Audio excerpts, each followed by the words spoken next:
Hi, I'm Erin, and I write fantasy fiction and poetry.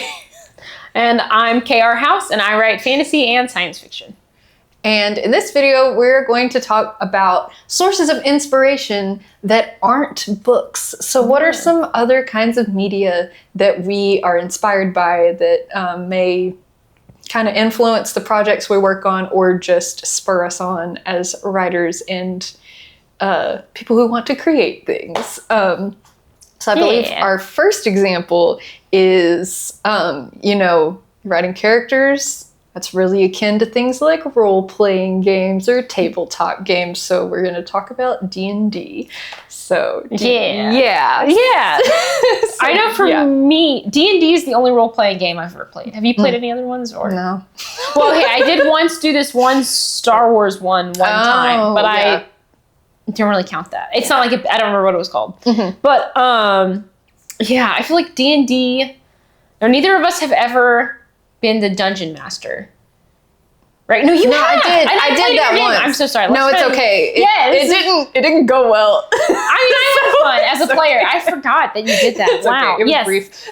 No, it was brief, but it was fun. I've never been the dungeon master, so I think of D&D as like, for me, it's like a helpful exercise for like character, like obviously you're getting into character, you're role playing, right? And I think being able to like really get into a character's head, and you're practicing thinking like a character who's not you on the fly, which I think is a really good skill for a writer to have. It's like you're going to embody this character so much that you're going to react how they would react to these things as they're happening. Yeah. And I think D&D, along with some of the other things that we have on the list, it's also just the stakes feel like they're a little bit lower for for like taking those characters and running with them a little bit more. But in D&D, it's like you get good consequences for what you do. And I think it's really good for, like, especially if you are playing a character that's kind of different than you are, like you can kind of be a little bit braver because it's like in the context of like you're not having to like write it and just hope you're doing it correctly, because people will respond to you and you'll kind of know kind of like if you're interpreting those like character traits correctly and like applying it in a way that makes sense. Yeah, you get more immediate feedback from like the other players and the DM. It's also nice that it's a fantasy genre thing, so it's like also in that same way you get to kind of interact with those features and get a little bit of a better idea of cause and effect in that context, I think. Yeah. I'm not like a huge D&D person, but I really feel like if you're a writer, I would recommend trying it at least once if you have the opportunity. Yeah. It's kind of like, because it's like acting, but it's only about the character, and you're mostly just thinking about the character and not so much about like, you don't have to do all the other parts of acting, of like a voice and the facial expressions and like making sure the audience is engaged. Right. You can just focus on the being in the character. And it's possible to play it without it being fantasy as well. That's true. So that's not a barrier. But it is a good exercise. Yeah, for sure. All right. Another example of a different type of media that is useful for inspiration and just kind of writing exercises is video games. So how would you describe your experience with video games? Yeah, I'm not a huge video game person. I wish I was more of a video game person because I think they're cool. But I never play, I have really bad hand-eye coordination. I don't know. But I have 3 younger brothers who all played a lot of video games. And so I spent a lot of time as a kid watching video games. And I really like art. So I'm like, I'll pay attention to video games for the art and stuff. But even though I don't really play video games, I watch a lot of lore videos about games that I've never played. Like I will never play Elden Ring, right? Like it's supposed to be notoriously hard from what I've heard. But I love watching videos about Elden Ring. Okay. Yeah. And I like Subnautica. I've never played it. Well, I watched one of my brothers play it. But I love watching videos about the lore behind it. Because I feel like video games, because it's an interactive medium, and it's like very much a newer medium, and it's just very different from movies and books. I think that they do some really creative things with the stories and the world and the characters. Yeah. Yeah, and I think that, even just watching YouTube videos about video games, I feel like I'm exposed to ideas that I wouldn't have considered on my own. Yeah. Yeah. That makes sense. But you are a little bit more of a gamer. A little bit more. I still don't even feel like I play enough video games as far as like time spent and variety to qualify as a gamer. but I do really enjoy them, and some of them I enjoy quite a bit. I think a lot of the kind of benefits as far as like inspiration are similar to what we said about D&D, of like you're a character, you're in a context that kind of with video games probably more so than D&D, you can find something that fits the genre you want to write, especially if it's like a subgenre or something a lot more. You can find something that's a lot closer to what you're trying to write maybe than you can with D&D, but also that depends on so many things. But a lot is the same. Of you're a character, you have to be in a world, you have to make you have to make choices, and they have, consequences, either positive or negative, and and that's useful if for understanding characters better and writing characters better. Another thing that is probably also something that applies to D&D, but I think more so in video games, is you get, as far as world building goes, you get exposed to so many more factors than you may think of when you're actually doing world building. Even if you're using like a list, like a template or something offline, is like playing a video game. There's so many different things that are just kind of given to you for you to think about. Do you have like an example of like what you're thinking of? Yeah. So like in Here comes the Skyrim. I love Skyrim. But so like one thing I've tried doing recently is playing Skyrim as one of the characters in my book that I'm writing, because I had figured out what kind of role she plays in the story, but was realizing that the personality I had kind of imagined her having just felt really stereotypical for that type of character. And I was like, okay, I kind of want to break it out of that a little bit. And so playing the game, you run around and there are plants, like when you're running around. And it's like, do you want to pick these flowers or this mushroom or something? And there's an alchemy element to it, to where you make like potions or whatever based on the things that you've picked. And I realized, I was like, okay, based on events in the story, this character actually needs to know things like that. And so I was like, it actually would be very interesting for her to have an interest in that this is not something that you would find in the stereotype of this type of character, but is actually makes sense for this character to kind of delve into a little bit. I don't know. So it's just things like that. Like, there's an economic system that's different probably than the one you might live under, ones we have today, especially in fantasy, because it's like probably way simpler. But I don't know. So there's just things like that. Also, sometimes they're just beautiful, and beautiful things are inspiring. Beautiful things are inspiring. So yeah. So like some examples for me of like, I guess more specific points of inspiration. So I remember being in a huge slump with the story that I'm writing. It was in a previous iteration of it, but I was just having trouble like really liking it. And I was playing Breath of the Wild, and there's like a feature in that, slight spoiler, if you ever, I don't know, where it's like you run around and you get these flashbacks, and there were just some of them that were so, I don't know, I just felt like they were so beautiful, such nice scenes, that I was just kind of like, oh, that makes me like the story I'm writing more, because it like shares certain elements or things like that, where it's just like,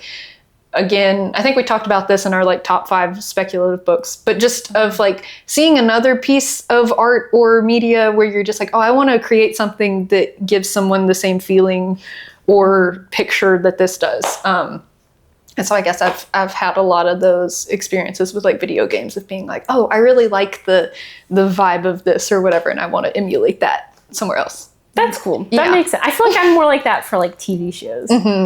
Yeah. Oh yeah, cool. That was another thing, is like, you could say the same thing about books and TV, but with video games, it's like you have more agency in your like in your immersion, I guess. Yeah, you're kind of living it a little bit. And I think I don't know, I think people can be really disparaging about video games. Like, because it is newer than books and movies.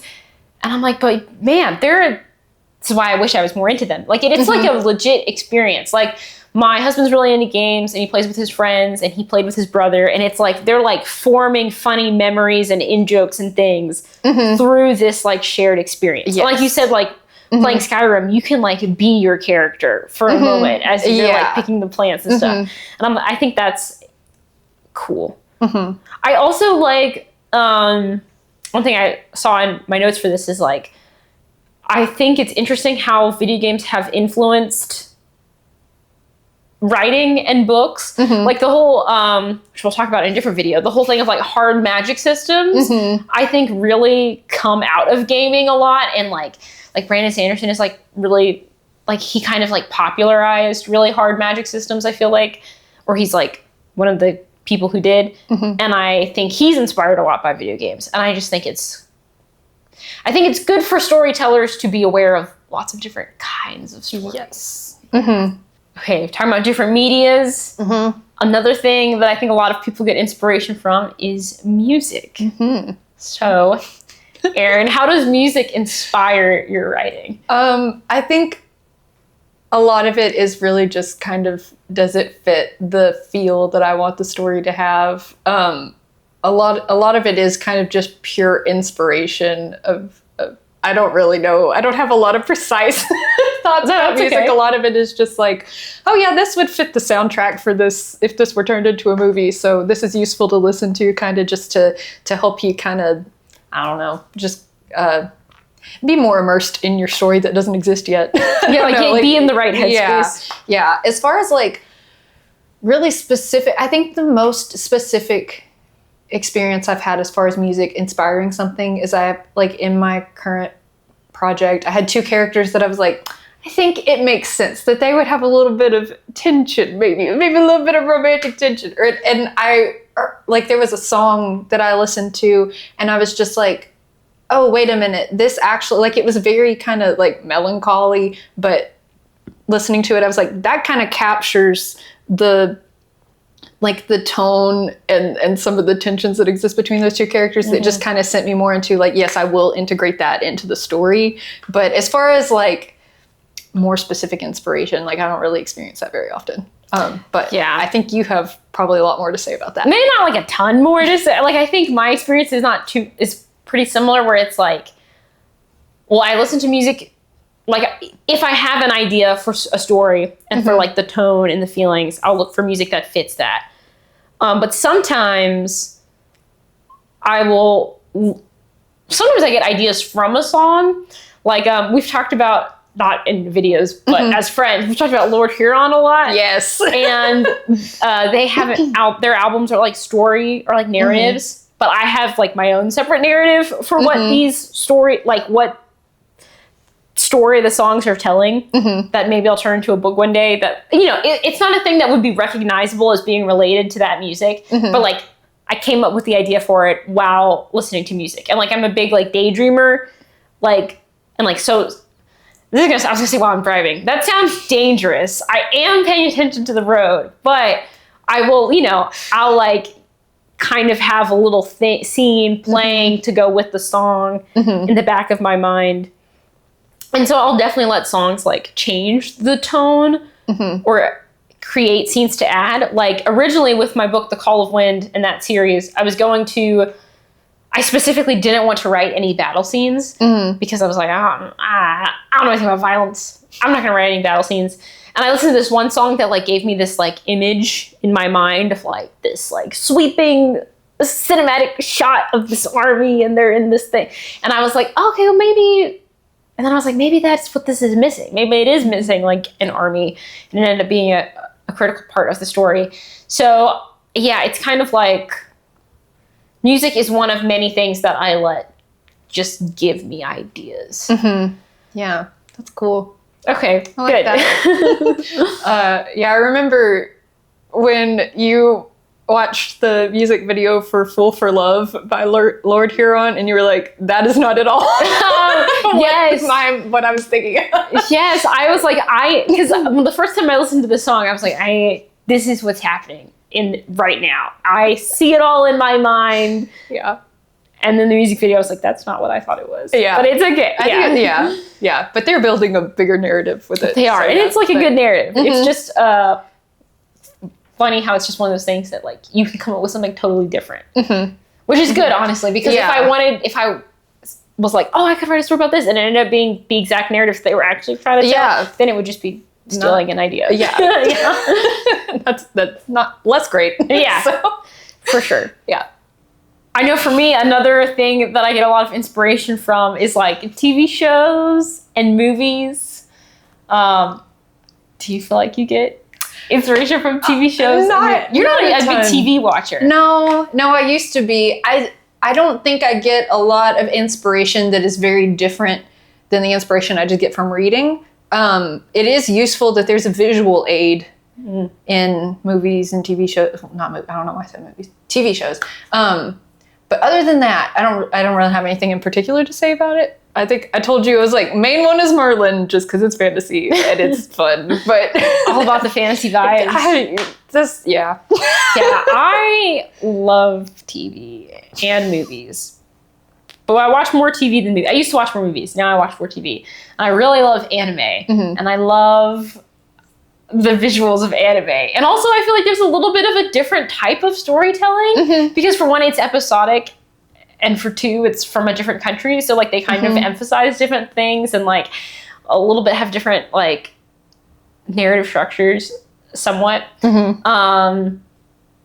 Yeah, and I definitely get a lot of inspiration from TV. I think TV is probably for me more what video games are for you. Probably. Where I feel like Severance is one where I got a lot of inspiration from, where after watching Severance, I was like, I want to write something that feels like this, which I don't know if I ever will, because that seems to me a lot harder than epic fantasy. But I don't know if that's... Anyway, just for me, it feels harder. Yeah, and I get having the visual aid and like... I feel like when I'm watching a really good show or a really good movie, I'm like, you're like in it. And you can be totally immersed in it. And I feel like I get a lot of inspiration from that. I also feel like sometimes in TV shows... there will be like a side character or a small piece of it, especially in anime, there'll be like a small concept where I'm like, ooh, what if that was like the center of a story? And I try to keep track of those and like write them down. But yeah, I am a big inspiration from TV and movies person. I kind of agree with you that it's kind of similar to like being inspired by books, because it's not as much of like a, like D&D is like literally acting. Yeah. And video games is, more interactive, whereas both TV and reading are a bit more passive. But I definitely get a lot of inspiration from it. Yeah. I like that you pointed out that anime is usually like a different feel or a different way of telling a story, though. That's really useful. Because like, maybe this is not as accurate as, maybe my observation is not accurate, but the like book equivalent of anime, or like the stories that are in books, are usually manga. Is that right? Yeah, a lot of anime start as manga and then they get adapted into anime. Yeah, because like, so like reading that is also a different format, but also a different type of telling a story. So yeah, I also do sometimes read manga, but that isn't on our list of formats. Right. But just thinking about it being like, things that kind of just like, stretch from what you would normally do. I don't have a lot of great anime things that are similar to what I want to write. No, that's fair. I would love to write stuff that feels like anime, because I'm just like, it's just so fun to me. Yeah, I don't know. It is, and it's there's a lot more fantasy in anime than there is in like regular TV. Yeah, that seems true. Enjoy greatly. Yeah. So it's like, my main example is JoJo's Bizarre Adventure, and I do love to watch it, but I don't necessarily want to write something like similar to that. Yeah. I really love Full Metal Alchemist. Really? And Demon Slayer. As far as like fantasy. Also, obviously, I love Vinland Saga. But that's not fantasy. Though it, so good. Yeah. But yeah, they do some interesting things with the way they do magic and world building. And yeah, for sure. All right. Our last example of a non-book inspiration source is history, real world history, because strange things have happened. Strange things have happened. So yeah, I think, because the reason I was like, oh yeah, this is a good one to talk about is because I think there's so many times you hear about this like really specific or maybe obscure event in history and you're like, there's no way that actually happened, and it did. And I think that's kind of useful as unrealistic fiction authors to kind of say like, hey, maybe this is rooted in some I don't know, practical things that could happen actually. Yes. Yeah. Weirder things than I feel like I see so often, if you like, sometimes I'll watch a movie that's like inspired by real life events, and then you look up the real life events and they're crazier than the movie. Yes. Yeah. Yeah. Thinking about it, I don't know if I have any particular examples of things that have been really inspirational to me. I mean, I do love reading historical fiction, but it's not something I've ever felt so super compelled to write.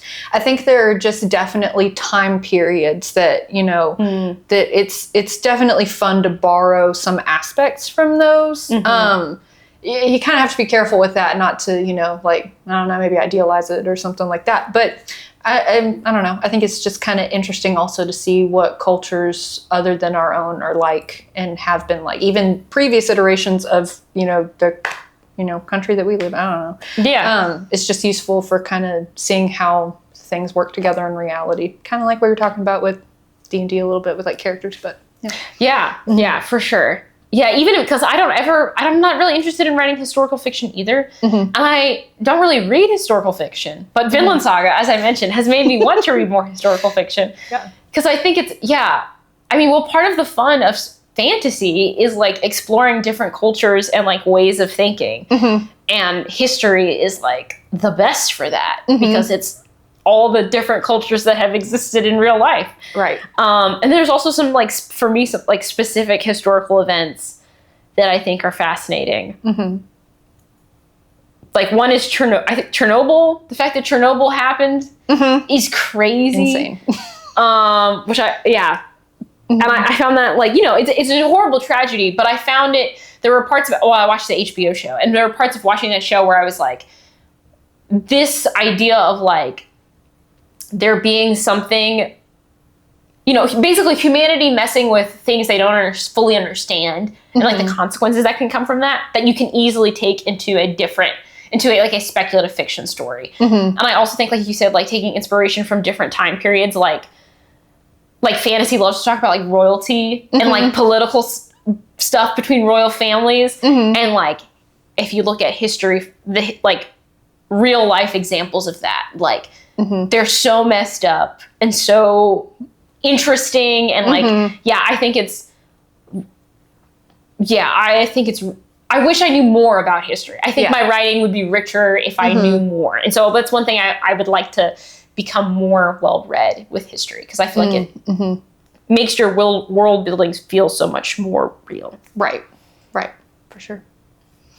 Cool. All right.